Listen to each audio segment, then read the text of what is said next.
Hey girls, it's Tuesday.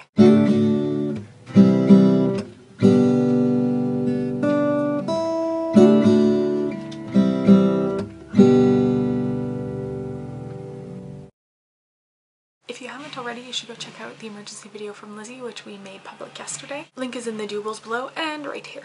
I'm just gonna steal a theme from Lizzie's video yesterday because I tend to make better videos when I have some sort of theme to go with or something to write my video and then record it with instead of just rambling on like I did last week about Pottermore when I was up at 4 in the morning. Candace and Sarah Michelle, we didn't discuss this, so you don't have to go along with it, but I thought it'd be fun. So what I'm talking about today is the myth thing that Lizzie started with, but I'm not going to do it related to Picasso because I'm really, I don't know, I like art, but I've never really gotten into art. I think the reason why this theme really appealed to me was because I used to spend hours and hours and hours online on Snopes.com, the urban legends website. It's like this huge database of all these urban legends and whether they've been confirmed or denied or if they're still floating around, etc, etc. It's hilarious and fun, sometimes a little bit creepy, but I used to love spending time on that site. And Lizzie talking about myths yesterday made me want to go check out that website again, so I did. My favorite of the topics that were covered on this website was definitely the Disney movie Urban Legends, mainly because when I was a kid I got every single VHS released by Disney. And so today I'm going to share my favorite of the Disney Urban Legends with you guys. Obviously, because Disney is a huge multi-million-dollar company with lots of people working for it and mass producing videos every year,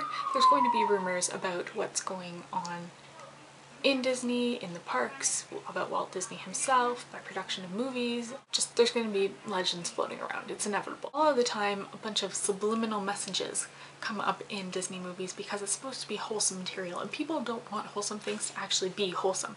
They need to find something wrong with these wholesome things so that they're no longer wholesome. I could go on all day about feminist issues with Disney or violence issues with Disney, but that is not what I'm talking about.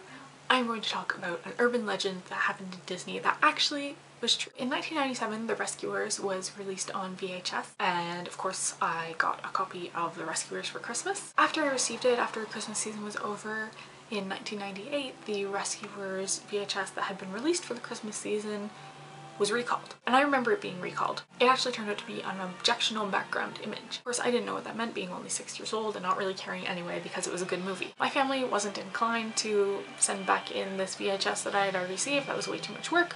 So I still actually have the copy of that Rescuers. If you've seen The Rescuers, you know the scene where the two mouse heroes, Bianca and Bernard, leave New York City to head on their epic adventure. Instead of taking a plane, they're flying on a seagull, and there's a whole bunch of problems because the seagull's a bit incompetent when it comes to flying. But during the parts where they're flying through the streets in New York City, there's a whole bunch of windows that whiz past them. In 2 different frames in the movie, one of the windows has a topless woman in it. Apparently this image was placed in the original 1977 version of the film, but wasn't noticed for another 20 some odd years. I personally didn't notice it until I was like 13 years old and actually went looking for this image. It's not something that you can just be watching and then, oh bam, there's boobs right there. You actually have to be paying attention to the film and be pausing it frame by frame to be able to see these boobs there. Disney didn't take the blame for it. They blamed it on an outside production company, fixed their problems, and were like, we are committed to providing wholesome entertainment for the family. For those of you who didn't know about this, I apologize for tainting your wholesome image of the Disney company. There's a bunch of other unconfirmed or denied